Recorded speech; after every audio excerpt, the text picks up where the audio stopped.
He was an active-duty Navy SEAL on short leave, driving through a blinding Idaho snowstorm toward a mountain lodge he planned to sell. He expected a few quiet days. Then a German shepherd stepped directly into his headlights, carrying one exhausted puppy, while 5 more struggled behind her through the snow. She wasn't wandering. She was stopping him. Minutes later, Daniel Carter found a faded orange rescue strap tangled around her leg, with 3 words still visible: Sawtooth Mountain Rescue. The organization had been closed for years, and when a stranger arrived the next morning calling her by another name and demanding every dog back, Daniel realized this was no longer just a rescue. It was a question of who Raven really belonged to, and why she had run into a deadly storm with 6 puppies behind her. Before we begin, tell me, where are you watching from? If stories of loyalty, second chances, and quiet courage mean something to you, subscribe and walk this journey with us. Your support truly means more than you know. God bless you and your family. Snow came sideways across Highway 21, burying the pavement beneath a moving white sheet, while the Sawtooth ridges disappeared behind low clouds. Daniel Carter leaned toward the windshield of his dark pickup, although the movement did nothing to improve the view. At 37, Daniel was an active-duty U.S. Navy SEAL, with a lean, muscular frame, broad shoulders, an angular square jaw, straight nose, blue-gray eyes, short, dark brown hair cut in a clean high fade, and light stubble along his face. Years of training had made his movements economical and his emotions difficult to read. He was on short leave between duty rotations, returning to Pine Hollow only long enough to inspect his family's old mountain lodge, sign the sale documents from Summit Crest Resorts, and leave Idaho again.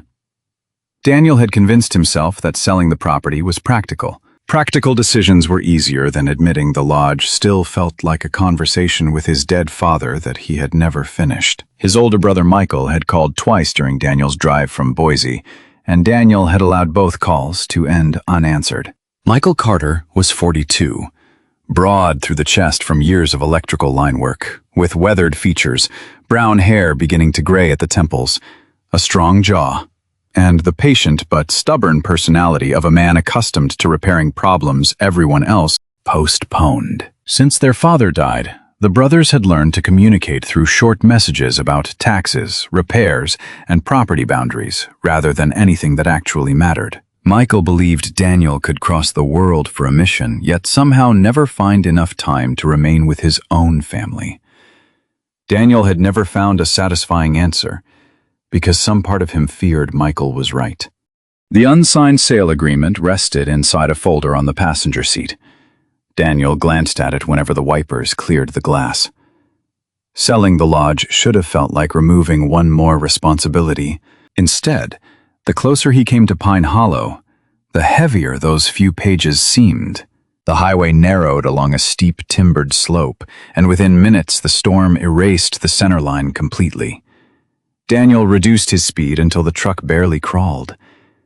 Then something dark moved near the edge of his headlights. His foot left the accelerator before conscious thought caught up.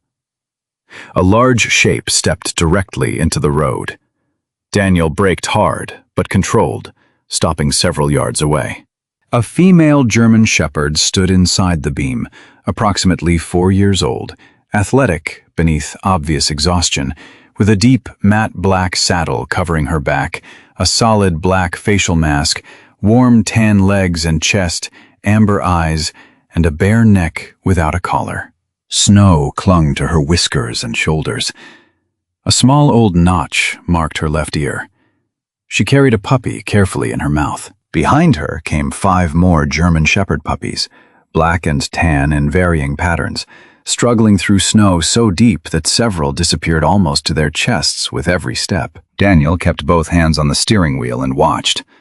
The mother did not bark, bare her teeth, or flee from the truck. Instead, she turned sideways and planted herself between the headlights and the puppies. Her rear legs trembled from fatigue, yet she refused to lower herself. One puppy collapsed into the powder, pushed upright, then stumbled forward again. Another pressed against the mother's hind leg as if using her body as a wall against the wind. Daniel counted automatically. 6 puppies. He counted again. 6. The number fixed itself in his mind like a mission detail. He recognized the kind of exhaustion displayed by the mother dog. He had seen it in teammates who continued moving after strength had become secondary to responsibility. Daniel suddenly understood what bothered him about the scene. The shepherd was not confused. She had not wandered into the roadway by accident. She had seen the headlights coming through the storm and deliberately stepped into their path. She had made him stop. A deep cracking sound rolled from the mountain above them. Daniel turned toward the slope. Snow shifted between lodgepole pines, first in thin streams and then in a widening, pale sheet. It was not a massive avalanche, but there was enough loose snow moving downhill to bury the shoulder and trap animals that had already reached their limit. Daniel set the parking brake and opened his door. The wind struck immediately, cutting through the NWU Type 3 AOR-2 blouse and trousers he wore beneath the freezing air, while his brown military boots sank into fresh powder. He pulled a wool blanket from behind the seat, spread it on the snow several feet from the shepherd, then placed small pieces of emergency food near the edge. Afterward, he backed away and crouched with his body angled rather than facing her directly. Every instinct told him to move faster. Training had taught him to act decisively under pressure. Experience had taught him that speed became dangerous when it ignored what fear might make another living creature do. The mother's amber eyes moved from Daniel to the blanket and then back toward her puppies. Daniel kept his hands open and low. He did not reach. Another crack echoed from the slope, closer than the first, and powder began drifting down between the trees. "Here," Daniel said quietly. His voice nearly disappeared beneath the wind. One of the shepherd's ears turned toward him. She took a step, stopped, and looked behind her. Daniel watched her lower her nose toward each puppy in turn, as though confirming every one remained present. Only then did she advance. The puppy hanging gently from her mouth was barely moving. One small front paw curled inward from exhaustion. Daniel extended both hands, but stopped before touching it. The shepherd studied his face for several seconds. Daniel felt the old pressure inside himself to take control, solve the problem, complete the task. He resisted it. This decision belonged to her. Finally, the mother lowered her head and allowed him to support the puppy. For one brief moment, Daniel and the shepherd held the little body together. Then she released her grip. Daniel tucked the puppy safely against his chest and carried it to the heated cab, placing it on the folded edge of another blanket. The mother followed every movement, but refused to abandon the remaining 5. Daniel returned and repeated the same careful process, waiting each time until she shifted aside or touched his wrist with her nose. He counted aloud as each puppy reached safety. 2, 3, 4. The count became something deeper than organization. It became a promise that none of them would disappear into the storm while he was responsible for them. 5. The smallest female shook violently in his hands before curling against her siblings. 6. Snow was now sliding across the highway behind the pickup, quickly covering tire tracks. When Daniel returned outside, only the mother remained. She stood beside the empty trail her puppies had made, staring back toward the darkness from which she had brought them. Daniel opened the passenger door and stepped away. He would not drag her inside after she had carried 6 lives through the mountains by making one decision after another for herself. The shepherd looked toward the storm, then toward the puppies shifting beneath the blanket. Finally, she jumped into the cab. Daniel moved to close the door and noticed something wrapped loosely around her front leg. It was a narrow piece of faded orange rescue webbing, worn nearly gray at the edges and crusted with frozen dirt. He carefully freed it without pulling against her skin. Most of the lettering had vanished, but several black words remained readable beneath the ice. Sawtooth Mountain Rescue. Daniel stared at the strap, then through the windshield toward the trail disappearing beneath new snow. These dogs had not simply wandered out of the wilderness. Their mother had come from somewhere, crossed dangerous ground with 6 puppies, and deliberately stepped into his headlights. Daniel closed the door and started the engine. For the first time since beginning the drive to Pine Hollow, selling the lodge no longer felt like the only unfinished business waiting for him. By the time Daniel Carter reached the old lodge above Pine Hollow, snow had buried the lower porch steps and turned the surrounding pines into pale shapes beneath the headlights. He parked as close to the entrance as possible and carried the puppies inside 2 at a time, counting each one before returning to the truck. The mother German Shepherd entered last, pausing on the threshold as if the building itself required inspection. The lodge smelled of cold timber, dust, and the faint mineral scent of an unused stone fireplace. Daniel had spent childhood winters there, but the rooms had felt smaller after his father died, stripped of the voices that once gave them purpose. Tonight the silence vanished almost immediately. 6 puppies shifted inside blankets near the hearth, while the mother moved from window to window, checking doors before settling between Daniel and her litter. He had returned intending to empty the place. Instead, within 20 minutes, every useful towel in the house was spread across the floor around 7 breathing lives. Daniel built the fire slowly, knowing that animals exposed to severe cold needed gradual warmth rather than sudden heat. He filled shallow bowls with lukewarm water and used an emergency kit from his truck to measure small amounts of electrolyte solution. The weakest puppy remained apart from the others. A black and tan male with an oversized, dark muzzle, warm tan paws, and a swollen right front leg that curled beneath him whenever he tried to crawl. Despite his exhaustion, the puppy repeatedly pushed toward his mother until Daniel placed a folded towel beneath his chest. "You scout every bad idea before anyone else," Daniel murmured when the pup attempted another journey. Scout. The name came without planning. The mother watched from less than 3 feet away. She still did not completely trust him, but the hard tension in her shoulders had eased. When Daniel reached toward Scout, she stepped forward once, sniffed his fingers, then moved aside. It was not affection, it was cautious curiosity, and Daniel took the cue. It was permission. And Daniel understood the difference.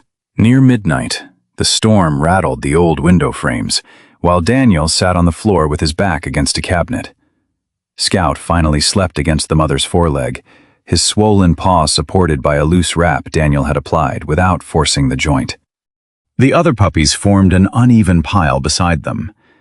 Daniel counted 6 again, then caught himself doing it a 3rd time. For years, counting had belonged to work. Equipment, team members, doors, distances. Tonight the number meant something smaller and unexpectedly heavier. His gaze moved toward the leather document folder resting on the kitchen counter. Summit Crest Resorts had already prepared the sale agreement. Daniel only needed to sign.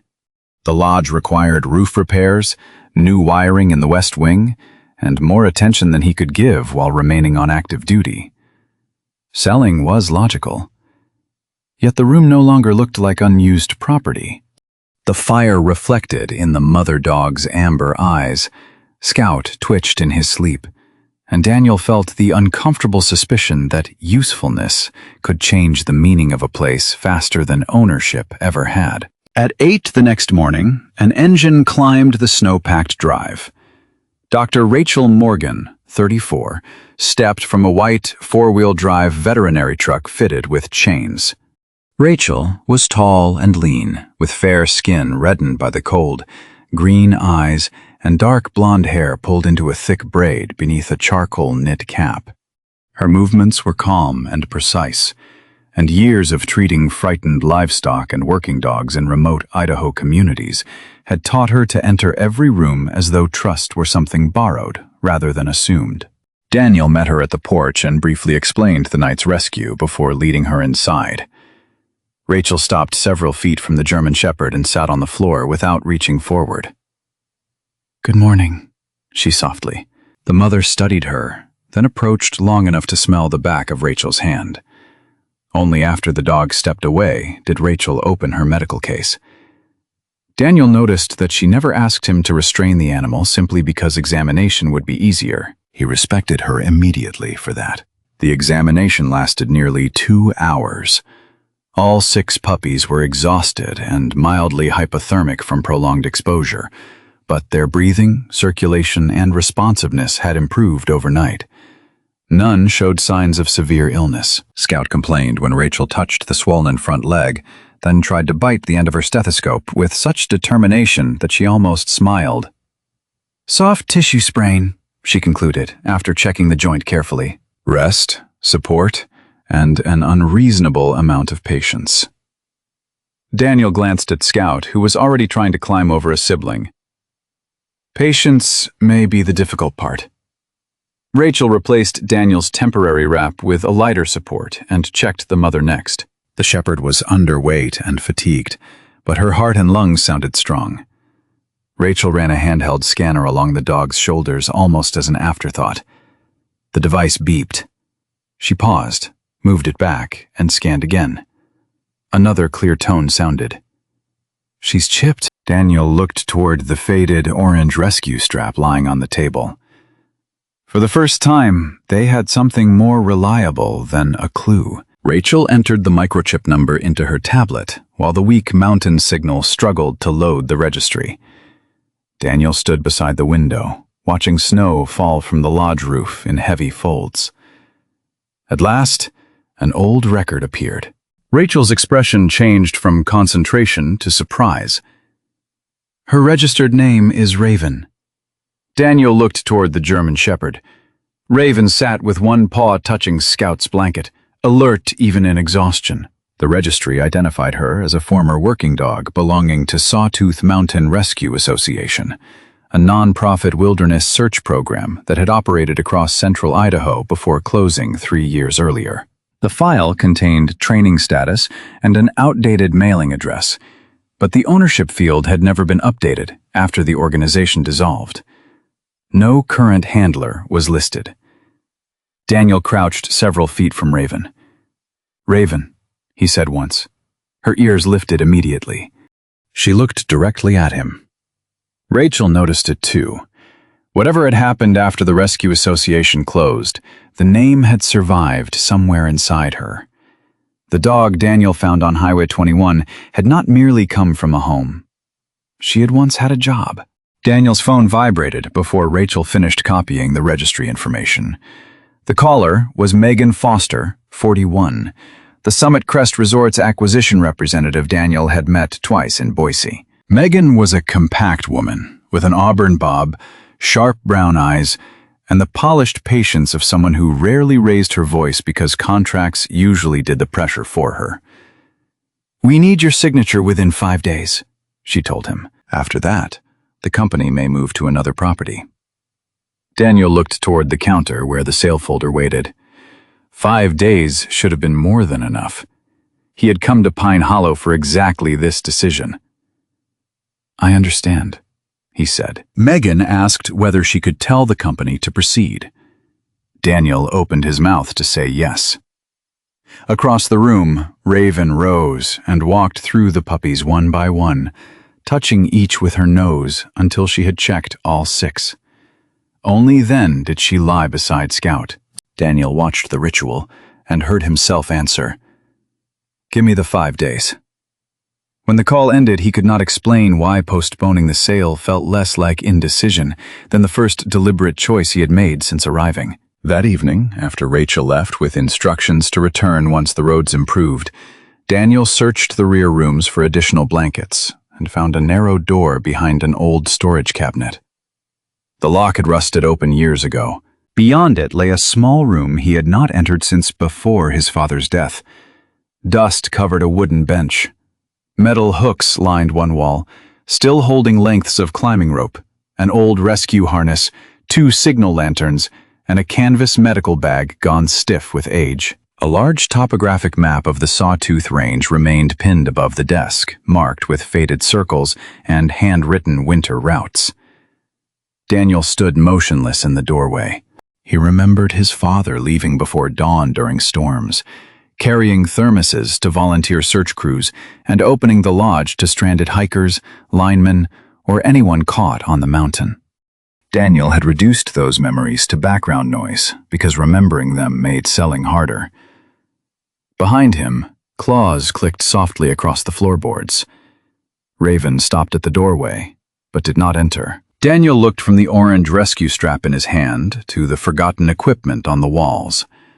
The lodge had been empty, but it had never been without a purpose. He had simply stopped looking for it. Morning came pale and windless over Pine Hollow, leaving the lodge surrounded by deep snow and the highway below reduced to a narrow gray ribbon between white slopes. Daniel Carter had been awake since before sunrise, partly because Scout needed his injured paw checked, and partly because the discovery of the old rescue room had made sleep difficult. Raven remained near the fireplace with her 6 puppies. But something about her had changed since Daniel first brought her inside. She no longer tracked every movement he made. When he crossed the room for coffee, her ears followed him, yet her body stayed relaxed. Scout had already discovered that his light support wrap did not prevent bad decisions. He dragged himself toward Daniel's boot, grabbed the edge of his trouser leg, then looked offended when Daniel returned him to the blanket. Daniel almost smiled. The sound of tires crushing frozen snow outside stopped the expression before it fully formed. A gray SUV had pulled up beside the gate. The man who stepped out was Travis Miller, 46, owner of a local outdoor equipment rental business Daniel vaguely remembered seeing near Pine Hollow. Travis was about 5'10", thick through the shoulders and waist, with sandy brown hair thinning at the crown, a square face reddened by winter weather, pale blue eyes, and a short beard trimmed unevenly along his jaw. He wore a dark green work coat, heavy boots, and the guarded expression of a man accustomed to negotiating with customers who wanted exceptions. Nothing about his appearance suggested immediate danger. His movements were controlled, even careful. Daniel opened the front door, but remained in the doorway. Travis removed his gloves and looked past him toward the room. His face changed instantly. "Daisy!" he called. Raven rose. Daniel expected recognition if the name belonged to her. Instead, Raven moved backward until her body touched the puppy blankets. She lowered her head, gathered the nearest 2 puppies behind her chest, then shifted until all 6 were protected between her and the wall. Travis noticed the reaction and frowned. "She gets nervous around strangers," he said. "Storm probably made it worse." Daniel studied him. "You said her name is Daisy." Travis nodded and explained that the German Shepherd and litter belonged to him, that they had escaped from a storage property during the storm, and that he had been searching roads and shelters since the weather improved. Daniel asked where the property was located and when Travis last saw the dogs. Travis answered quickly at first, then became less certain about the exact time. He said the storm had made the days run together. Daniel did not accuse him of lying. Confusion after a severe weather event was possible. What mattered was evidence. "Do you have the microchip number?" Daniel asked. Travis shook his head. "Veterinary records." Another shake. "Registration or transfer documents." Travis reached into his coat and produced a folded sheet of paper. "I have the sale receipt." Daniel took it only after Travis placed it on the porch rail. The receipt was handwritten, dated 8 months earlier, and described one female German Shepherd as black and brown. It did not list a microchip number, distinctive markings, age, veterinary history, or any registration information. The seller's name was difficult to read, and the telephone number written at the bottom went directly to a disconnected line when Travis tried it. "I paid cash," Travis said, frustration beginning to tighten his voice. "That does not mean she is not mine." Daniel agreed with the first part. A poor receipt did not automatically prove theft or deception. It simply failed to establish that the dog inside the lodge was the same animal described on the paper. When Daniel explained that Rachel had found a registered microchip identifying the shepherd as Raven and linking her to a former rescue organization, Travis's expression hardened. He insisted that people renamed dogs all the time. Then he offered Daniel money for fuel, veterinary costs, and the inconvenience if Daniel would simply hand over the dogs. Daniel folded the receipt and returned it. This is not about reimbursement. Until ownership is clear, they stay where animal control can account for them. Daniel called the county animal control office while Travis waited near the SUV. He reported the microchip, Rachel's examination, the circumstances of the rescue, and Travis's claim without adding assumptions. The office opened a temporary welfare record and instructed Daniel to keep Raven and the puppies at the lodge until supporting documents could be reviewed. Travis listened from several yards away. His impatience became visible when Daniel ended the call, but he never raised his voice. "You are holding property that does not belong to you," he said. "Maybe you think wearing a uniform means your judgment is better than everyone else's." Daniel felt the familiar instinct to answer pressure with pressure, then deliberately let it pass. "My judgment is not the issue. Documentation is." Travis stared at him for a moment, then returned to the SUV. Before leaving, he said he would obtain what he needed and come back through the proper process.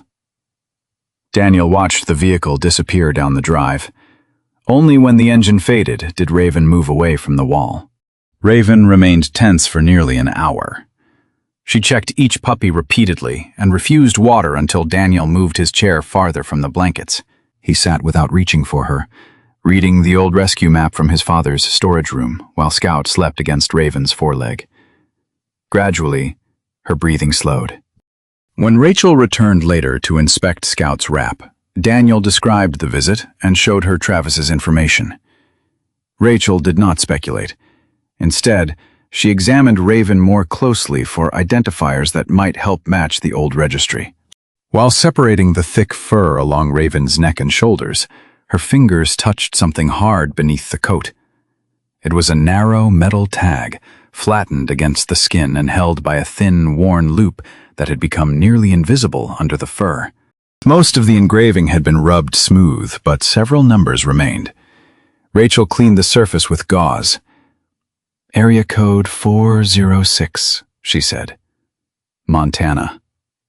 Daniel photographed the tag and enlarged the image until he could distinguish most of the faded digits. The number was incomplete, leaving several possible combinations. Daniel started calling them one by one. Most were disconnected or belonged to unrelated businesses. On the 6th attempt, a woman answered. Sarah Bennett, 39, had once served as operations coordinator for Sawtooth Mountain Rescue Association. Her voice was measured and slightly guarded, shaped by years of speaking clearly during emergency work. When Daniel later exchanged a photograph through a verified contact method, he saw a tall, slender woman with lightly tanned skin, dark brown hair cut to her shoulders, gray-green eyes, and the narrow, thoughtful face that seemed naturally serious until she smiled. Sarah had left rescue work after the organization closed, but she still carried the habit of asking for details before accepting conclusions.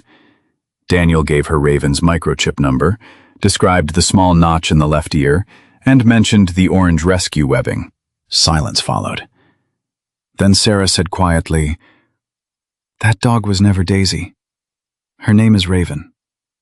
She remembered Raven as one of their most dependable wilderness dogs, a shepherd that would keep searching long after easier dogs had lost focus. Sarah promised to look through archived records. That afternoon, Daniel noticed a dark vehicle pause twice at the far end of the road without entering the property. He wrote down the times and watched until it disappeared into the falling snow. Ice sealed Pine Hollow before dawn, clouding the lodge windows and bending the pines beneath fresh weight. Daniel Carter woke when the heater stopped and the lights died. Raven lifted her head beside the puppies, while Scout, stronger but still favoring his wrapped front paw, tangled himself in a blanket trying to follow. Daniel reset the breaker without success, then found the exterior service line sagging under ice. The lodge could hold warmth for a few hours, not through another freezing night with 7 dogs inside. He called the regional utility dispatcher. Only after giving the address did he remember who supervised several mountain repair crews. Michael had called twice on Daniel's drive to Pine Hollow, and Daniel had ignored both calls. Now circumstances were bringing his brother to the one place Daniel had spent years avoiding. The utility truck arrived before 10. Michael Carter climbed out, carrying insulated tools and cable. At 42, Michael was tall and powerfully built, heavier through the chest and forearms than Daniel from years of climbing poles and hauling equipment. His brown hair had begun turning gray at the temples, and a short beard, threaded with silver, framed a broad, weathered face, strong jaw, and hazel eyes. Michael had their father's practical patience with machinery and far less patience with Daniel. 3 years of strained conversations had reduced their relationship to taxes, repairs, and property questions. "Dispatch said power failure," Michael said. Daniel showed him the line. Practical work had always been safer than family conversation. Inside, Scout limped over, sat on Michael's boot, and began chewing a lace. Michael carefully lifted him, supporting the injured paw. "Temporarily yours?" he asked. "Temporarily," Daniel answered. Michael raised one eyebrow. While Michael traced the fault, Daniel's laptop chimed with the archive Sarah Bennett had promised. The files contained photographs, training logs, veterinary summaries, and transfer notes from Sawtooth Mountain Rescue Association. Raven appeared wearing an orange working harness beside snowcats and rescue teams. Sarah's notes described her as methodical, trained to check every member of a search group before leaving a site and return if someone was missing. Daniel looked toward the living room. Raven touched one puppy after another until she reached 6, lingering longest over Scout. The behavior was not only maternal instinct, but old training reshaped around a new responsibility. The records became incomplete during the organization's final months. Raven passed through 2 temporary placements, but the last transfer ended without a receiving signature. Travis Miller's name appeared nowhere. It did not prove what happened afterward, but his ownership claim now required stronger evidence. Michael repaired the outside connection, then found unstable voltage in the west wing. Removing an old wall plate, he discovered wiring modified decades earlier. "Dad did this," he said, recognizing the handwriting on a faded label. For several minutes, the brothers worked with the old rhythm of childhood, Daniel holding the light while Michael tested connections. Then Michael said, "You could have answered." Daniel knew he was not talking only about this week. When their father became seriously ill, Michael remained at Pine Hollow, while Daniel returned whenever duty allowed, including one final visit that ended with Daniel leaving soon after the funeral. Michael had always seen that departure as proof Daniel could cross the world for strangers, but could not stay with family. Daniel had never explained that the lodge had become crowded with memories of people he could not save, change, or keep. Daniel almost closed the conversation as usual, but Scout pushed a rubber washer across the floor until it struck Michael's boot. "I didn't leave because I didn't care," Daniel said. Michael kept his eyes on the wiring. "Then why?" Daniel struggled for words that did not sound like excuses. After long absences, every return showed him something changed. His father weaker, the lodge older, Michael angrier. In military life, Daniel could act against a problem. In this home life, at home, some losses simply had to be witnessed. "I got good at leaving before I had to watch something disappear," he admitted. Michael finally looked at him. "You think distance makes loss smaller?" "No, I think I pretended it did." Michael returned to the wall. It was not forgiveness. But neither brother walked away. Behind the loose panel, Michael discovered a shallow wooden box covered in dust. Inside were old keys, maintenance notes, and a notebook belonging to their father. Near the back, Daniel found a hand-drawn plan of the lodge. The rear rooms had been relabeled as an emergency winter station.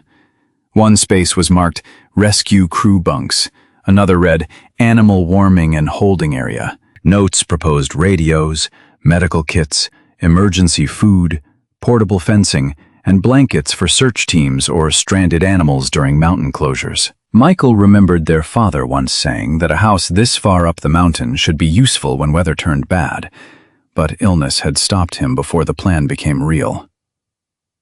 Daniel stared at the drawing, then toward Raven and her puppies.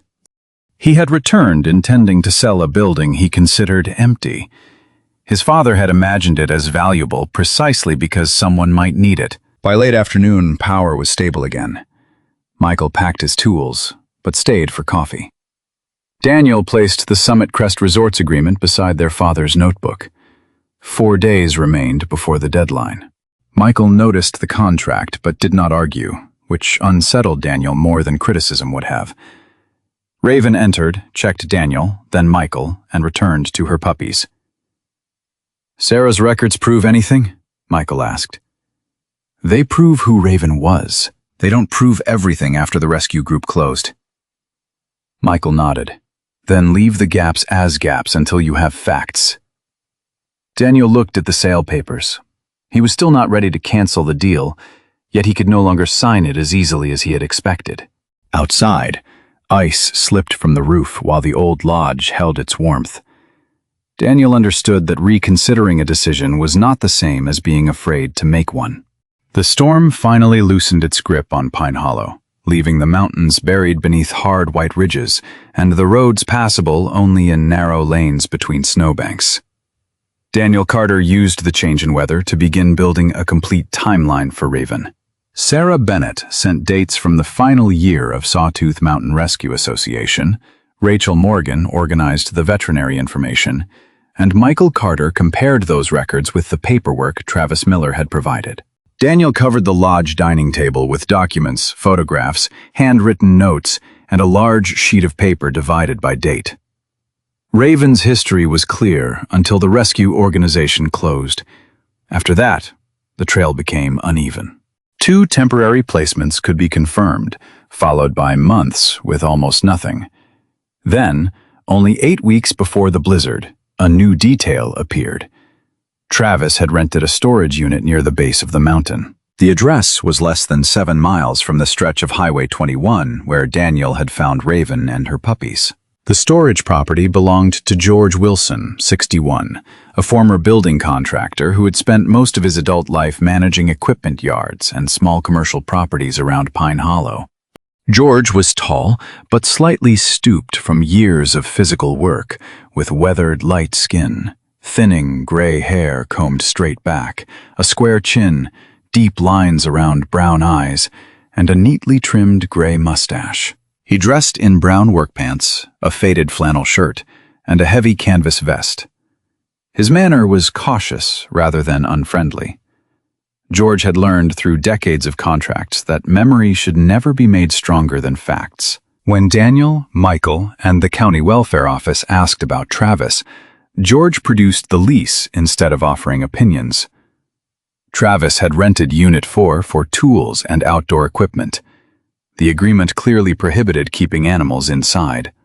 George admitted that he had heard barking once while walking through the parking lot, but he had never entered the rented unit and therefore would not claim to know what caused the sound.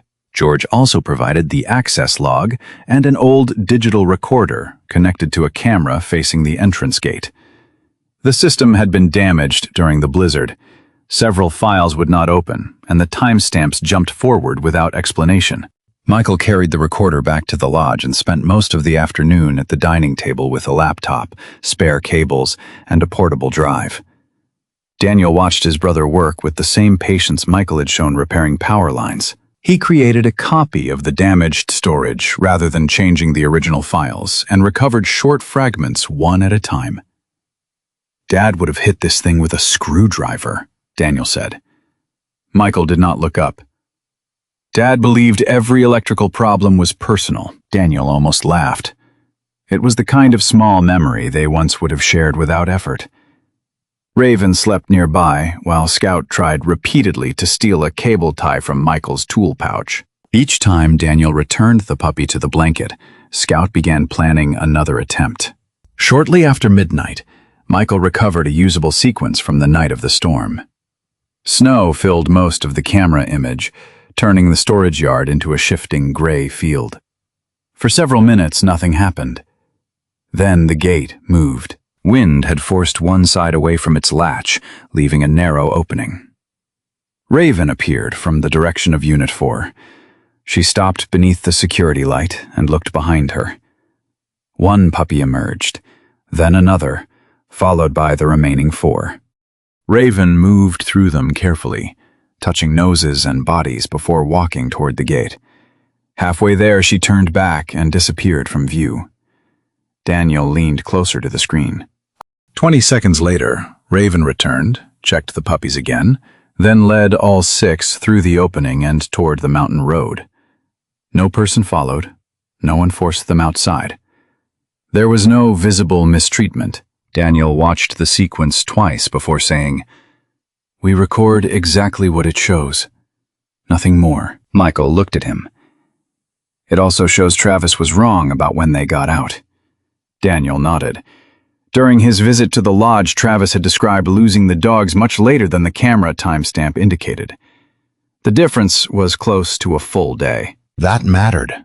But Daniel refused to decide what it meant before they had more information. Travis could have been mistaken. He could have discovered the escape late. He could also have deliberately changed the timing. The video did not answer that question. Sarah joined them through a video call the following morning and agreed with Daniel's approach. She identified Raven's behavior immediately. At Sawtooth Mountain Rescue, Raven had been trained to return and verify an area before committing to a departure. The 2 turns toward the storage unit resembled that old pattern. Still, Sarah reminded them that training explained Raven's actions, not Travis's. Daniel wrote the distinction onto the timeline. Facts on one side, questions on the other. While the county received copies of George's lease, access logs, and recovered video, Daniel and Michael shifted their attention to the rear room their father had once planned as an emergency shelter. They cleared broken shelving, scrubbed the concrete floor, sealed a draft beneath one window, and moved the puppies into a larger temporary pen where Scout could exercise without climbing furniture. Raven inspected every corner before allowing the litter inside. Working beside Michael brought back an old rhythm Daniel had not realized he missed. They passed tools without asking, and disagreed about measurements in exactly the same way they had when repairing fences with their father. Eventually, Michael set down a drill and said, "I never hated the Navy." Daniel stopped fastening a wall panel. Michael continued, "I hated that every time something here became painful, you treated leaving like it was part of the job." Daniel wanted to defend himself. He could have listed deployments, training cycles, orders, responsibilities, and the years when choosing where to be had never been entirely his decision. All of that was true. It was also incomplete. Coming back was harder than leaving, Daniel said. Michael waited. Daniel searched for language he had avoided for years. During duty, every day had structure, expectations, and a team that understood silence without demanding explanation. Returning home meant walking into rooms where life had continued without him. His father grew older. Michael learned to manage the lodge alone. Friends married, moved, changed careers. Daniel often arrived carrying experiences he could not easily translate, then discovered that everyone expected the familiar version of him to return with the same luggage. "I stopped knowing how to come home without feeling like a guest," he admitted. Michael's expression softened, but only slightly. "So you stopped trying?" Daniel looked toward Raven. "Yes." That evening, the repaired room held steady warmth while 6 puppies slept beneath clean blankets. Raven walked around the pen once, counted each body with her nose, then settled beside Scout. Daniel stood with Michael in the doorway. Somewhere between the rescue organization closing and a broken storage gate opening in a storm, Raven had been lost inside a chain of incomplete records until no one could clearly say where she belonged. Daniel understood why the thought unsettled him. He had spent years doing something quieter, but strangely similar. cutting one connection after another until home became an address rather than a place he expected to need him. Michael picked up the recovered video drive. "This gives you leverage against Travis." Daniel shook his head. "It gives us information, that's all." Outside, the mountain road disappeared into evening snow. Inside, the lodge was becoming less empty by the day. Daniel still had not decided what to do about the sale, but for the first time he recognized that Raven's unanswered past and his own unfinished relationship with this house were beginning to lead toward the same question. Where did either of them truly belong? The county review was scheduled for Friday morning in a small administrative building outside Pine Hollow. Daniel Carter arrived early with Michael, Rachel, copies of Sarah Bennett's archive, George Wilson's lease records, and the recovered security footage.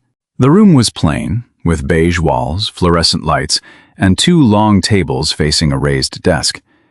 Carla Hayes, 53, the county animal welfare review officer, entered carrying a thick folder and a legal pad. Carla was a medium-height woman with sturdy shoulders, warm brown skin, short black hair threaded with gray, dark eyes behind rectangular glasses, and a calm expression that rarely revealed what she was thinking. 20 years of county work had taught her to distrust dramatic certainty from either side. She introduced the hearing as an administrative ownership review, not a criminal proceeding. Daniel appreciated the distinction. The purpose was not to defeat Travis Miller. It was to determine whether anyone could prove a lawful claim to Raven and her 6 puppies. Travis arrived several minutes later, wearing a clean, dark jacket, instead of the work coat Daniel remembered. His beard had been trimmed more carefully, and the anger he had shown at the lodge had been replaced by controlled determination. He carried a folder under one arm. Travis first submitted the handwritten receipt Daniel had already seen, then produced a second document. It was a typed transfer statement bearing a notary seal and the signature of a man named Ray Collins, 51, described in the attached identification copy as a stocky Idaho livestock trader with short graying hair, a broad jaw, and brown eyes. Travis said Collins had sold him a female German Shepherd 8 months earlier and had assured him that complete paperwork would follow. The notarized statement created immediate uncertainty. Daniel felt Michael shift beside him. A notarized signature did not prove ownership, but it proved that a transaction had at least been documented between two people. For the first time since the dispute began, Daniel understood that good intentions alone might not be enough to keep Raven protected.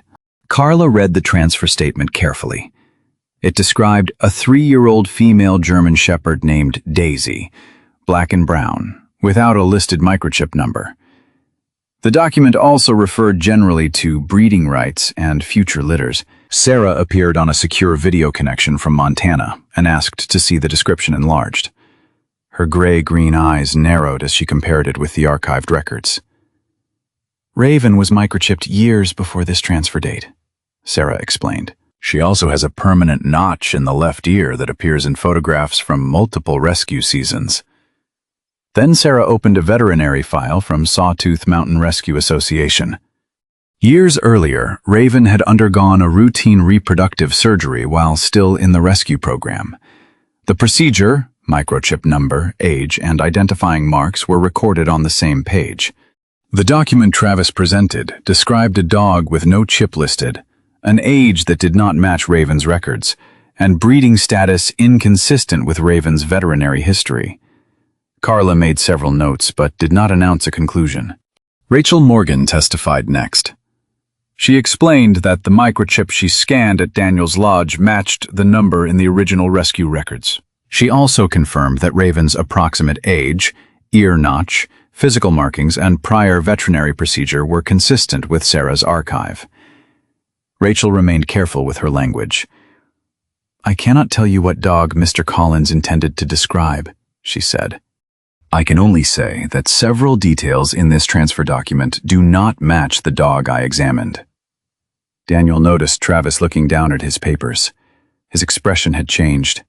He still appeared frustrated, but some of his earlier certainty was gone. Carla asked whether a person could legally purchase an animal without knowing that a microchip existed.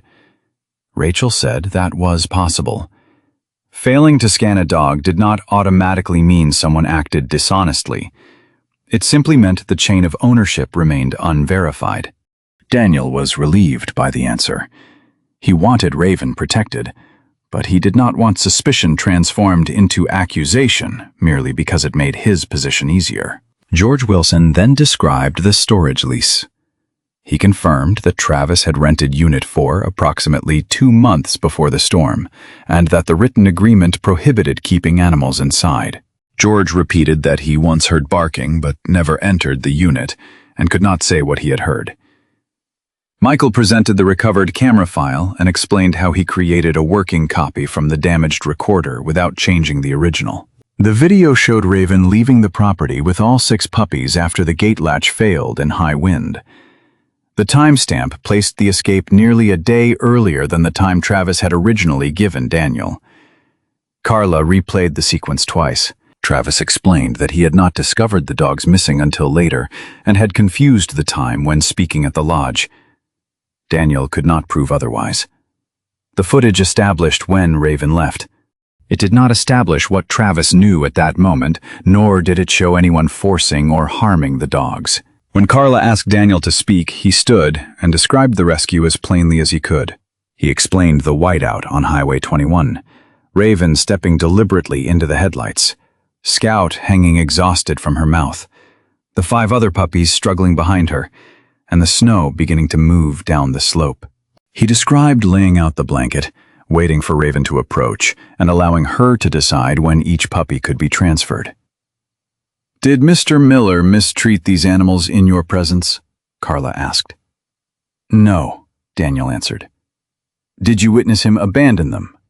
"No." "Then why did you refuse to return them?" Daniel looked toward the evidence binder.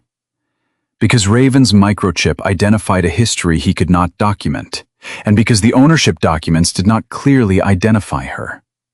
I thought the safer choice was to let the county decide." Across the room, Travis watched him with an expression Daniel could not easily read. Carla recessed the review briefly, then returned with 2 determinations. First, Travis's current evidence did not establish lawful ownership of Raven. The notarized document proved that Ray Collins had signed a transfer, but it did not prove Collins legally owned Raven or that the animal described was Raven at all. Second, because Sawtooth Mountain Rescue Association no longer operated and Raven's final authorized transfer remained incomplete, the county would maintain temporary protective custody through Daniel's approved placement while the remaining chain of records was resolved. The 6 puppies would remain with Raven under Rachel's veterinary supervision. Carla emphasized that this was not a criminal judgment against Travis. Any dispute between Travis and Ray Collins could be reviewed separately. Travis sat quietly for several seconds before closing his folder. The outcome had not labeled him a villain. It had simply failed to give him the dog. Before ending the hearing, Carla turned toward Daniel. "If the former rescue organization or its remaining authorized representative completes relinquishment, would you be willing to apply for permanent placement of Raven?" Daniel had expected questions about records, shelter conditions, and veterinary care. He had not expected that one.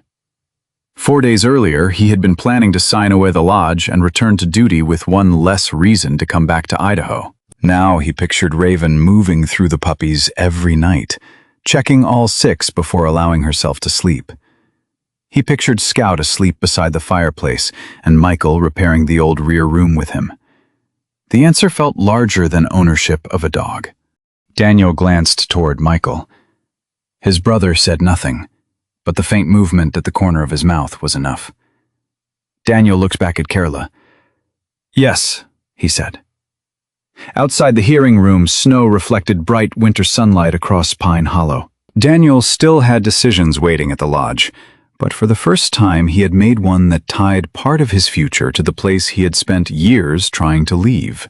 The relinquishment arrived 3 days after the hearing. Thomas Reed, 67. The last surviving board representative, still legally authorized to act for Sawtooth Mountain Rescue Association, signed the transfer after reviewing Sarah Bennett's archive and the county findings. Thomas was a tall, narrow man with pale skin, silver hair brushed straight back, a long face, and calm blue eyes behind wire-framed glasses. Years earlier, he had handled the organization's finances rather than field rescues, and the closure had left him with an almost obsessive respect for proper records. The document formally released Raven from the dissolved organization and authorized her permanent placement. Daniel Carter signed his adoption application that afternoon. Raven became his responsibility in law as well as practice. The 6 puppies were also cleared for supervised adoption once Rachel Morgan confirmed their health. Daniel had expected that part to feel like completing a mission. Instead, when Rachel placed the first stack of applications on the dining table, he realized rescue had been the easy decision. Letting them leave would require choosing whom to trust with what Raven had nearly died protecting. Rachel reviewed veterinary references and long-term care plans. Sarah interviewed applicants who claimed experience with working-line German Shepherds. Michael Carter created a checklist covering fencing, exercise, work schedules, emergency transportation, and the amount of time each dog would spend alone. Daniel mocked the color coding until Michael reminded him that Daniel had labeled the puppy medications by hour. "Operational necessity," Daniel said. "Of course," Michael answered. They rejected applicants who wanted a shepherd mainly for appearance, intimidation, or breeding. They also rejected several perfectly kind people whose homes simply did not match the energy and training needs of the puppies. Daniel discovered that saying no was more exhausting than he expected. Every application represented someone offering a home, but good intentions were not enough. Raven observed the meetings from behind a low divider. Daniel never treated her reaction as a final test, yet he paid attention. She noticed tension before people admitted it and relaxed around visitors who gave her space instead of trying to win her immediately. The first strong match was Frank and Linda Harris, both 64, a retired couple from a small property outside Stanley. Frank was broad-shouldered with a round weathered face, white hair, and a neatly trimmed white beard. Linda was shorter, with soft brown eyes, light skin, and gray hair worn in a loose braid. They had owned German Shepherds for more than 20 years and had recently lost their last dog to old age. 2 of Raven's male puppies had become unusually bonded, sleeping against each other and becoming restless when separated. Frank and Linda asked to adopt both before Daniel suggested it. During their visit, they sat quietly on the floor and allowed the puppies to approach first. Raven watched from several feet away, eventually crossed the room, smelled Frank's hands, then rested beside Linda's boots. Daniel felt something tighten in his chest. When the couple drove away with familiar blankets and 2 carefully secured crates, Raven stood beside Daniel at the gate until the vehicle vanished around the snowbank.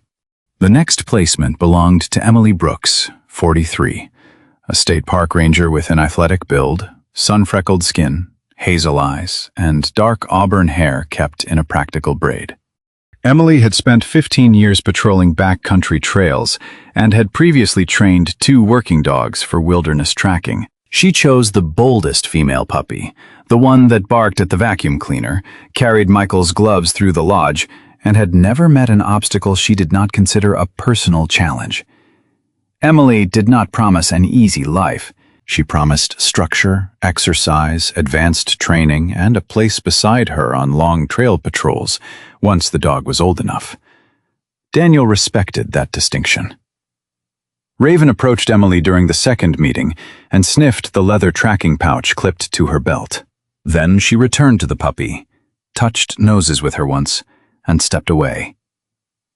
Daniel prepared the veterinary records himself. When Emily's truck disappeared, Raven returned inside and counted 4 puppies.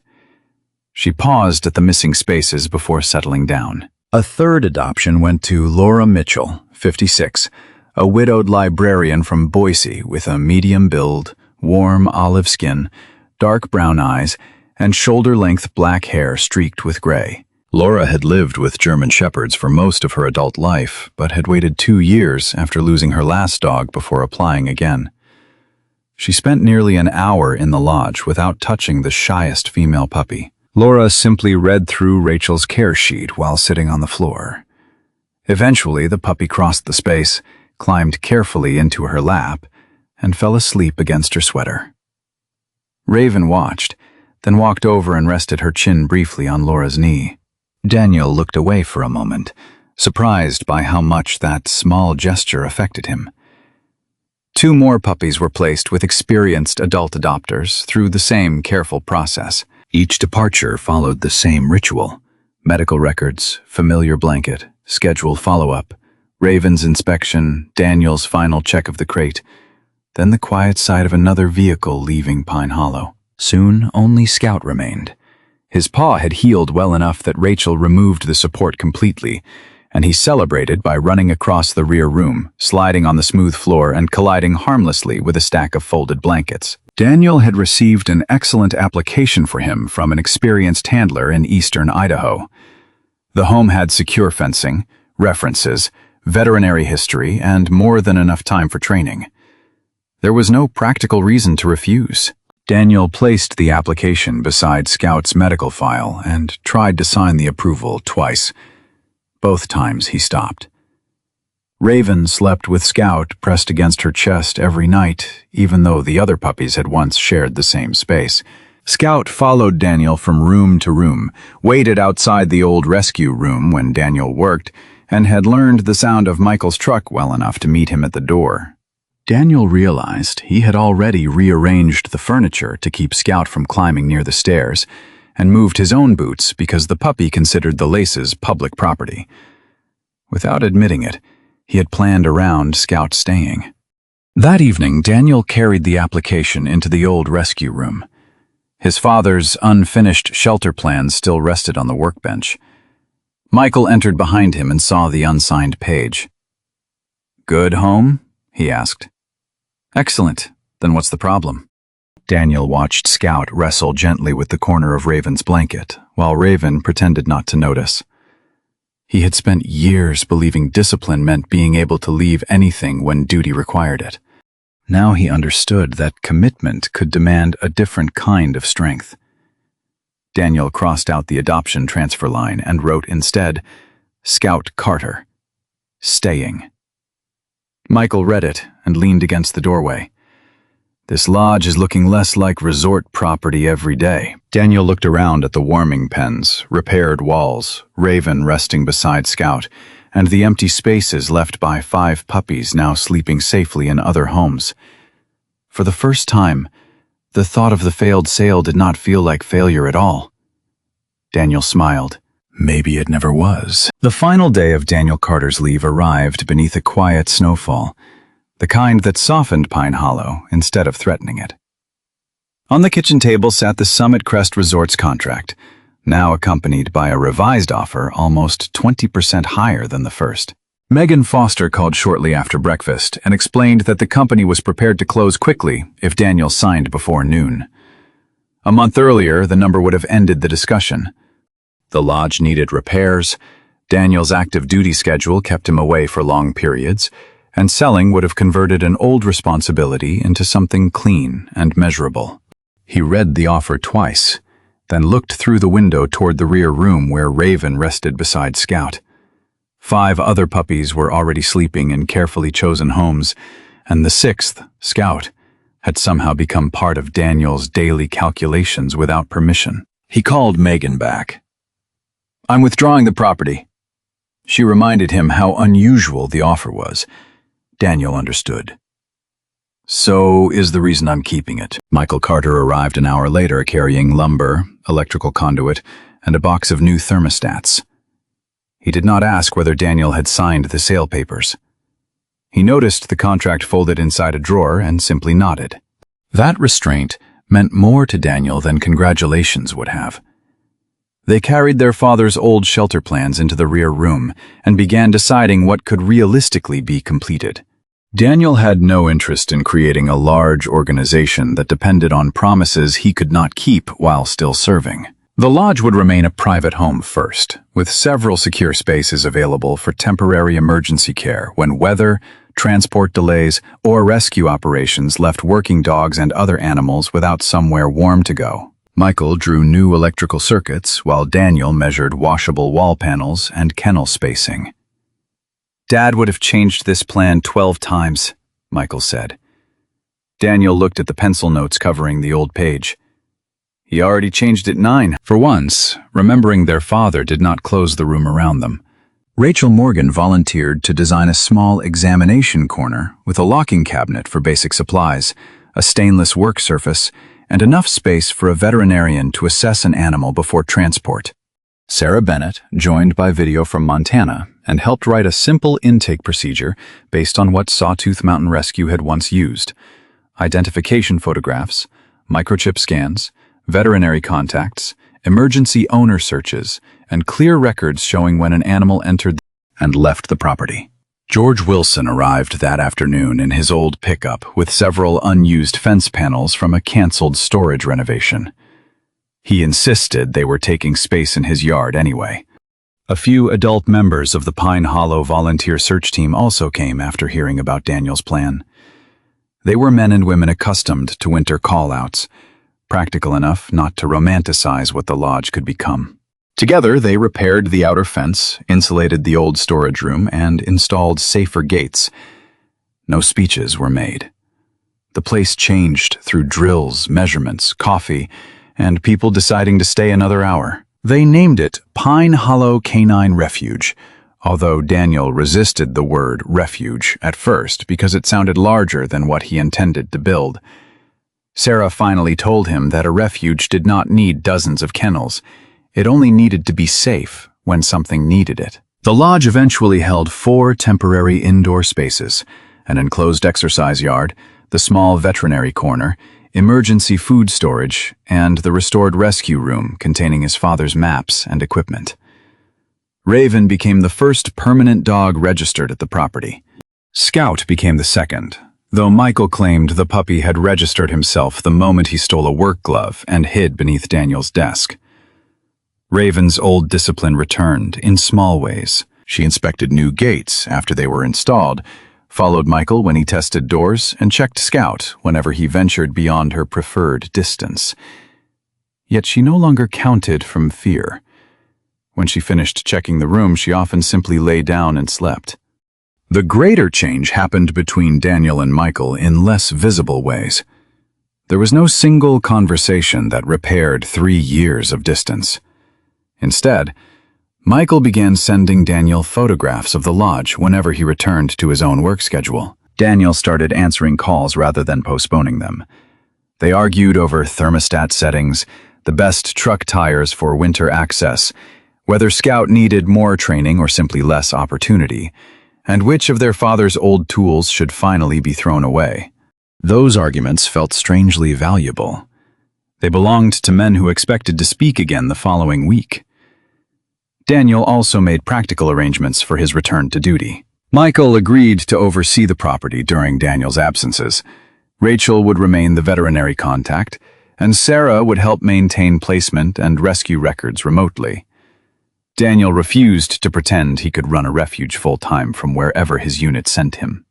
Accepting help no longer felt like abandoning responsibility. It felt like finally understanding that responsibility could be shared. The evening before Daniel left, Rachel forwarded photographs from the 5 adopted puppies. The bonded brothers were sleeping beside the Harris fireplace with their paws overlapping. Emily Brooks had already begun basic tracking games with the energetic female, who appeared in one photograph carrying a ranger glove twice the size of her head. Laura Mitchell's shy puppy slept beneath a library desk, while Laura completed paperwork nearby. The remaining 2 puppies were shown in secure yards with their new adult owners, both looking stronger than they had on the night of the storm. Daniel placed printed copies on the wall beside the old Sawtooth Rescue map. Raven watched him, then sniffed each photograph when he lowered them for her. Scout tried to eat the corner of one. Your contribution remains mostly administrative failure, Daniel told him. Scout wagged his entire body. Daniel laughed before he could stop himself, and Michael, working across the room, looked over with an expression that said he had noticed how easily the sound came now. That night, the snowfall was light enough that the mountains remained visible beyond the porch. Daniel sat outside in his NWU Type 3 AOR2 blouse and trousers, brown boots planted against the wooden steps, listening to the soft movement of wind through the pines. Raven lay against his left boot, her deep black saddle dark against the snowlight, amber eyes half closed. Scout slept pressed along her side. Tomorrow Daniel would drive south and return to active duty.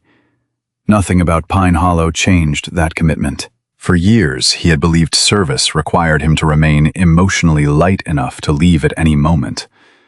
Now he understood the difference between being ready to depart and having nothing worth returning to.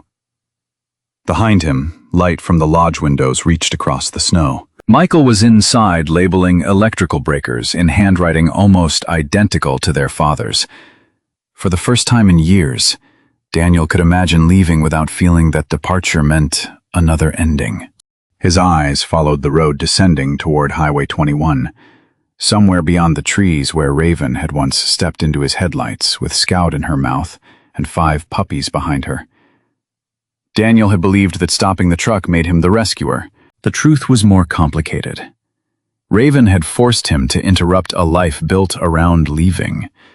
She had brought 6 vulnerable lives into a house he intended to sell and made the emptiness impossible to ignore. Those puppies now had safe homes. Raven and Scout had one too. Michael was his brother again, in more than name. The lodge would remain standing as Pine Hollow Canine Refuge, ready to offer warmth when another storm put something living in need of shelter. Daniel rested one hand between Raven's ears. She leaned against his leg without opening her eyes. Tomorrow he would return to the Navy. But this time, when Pine Hollow disappeared in the rearview mirror, Daniel would know exactly where he was coming back to. Sometimes God's miracles do not arrive with thunder. They appear quietly, like a lost dog in a snowstorm, a door left open, or a second chance we almost miss. Daniel learned that home is not only where we return, but where love gives us a reason to stay. In everyday life, kindness may be the miracle someone is praying for. If this story touched your heart, please share it, leave a comment, and subscribe for more stories of hope. May God bless you, your family, and your journey ahead, always.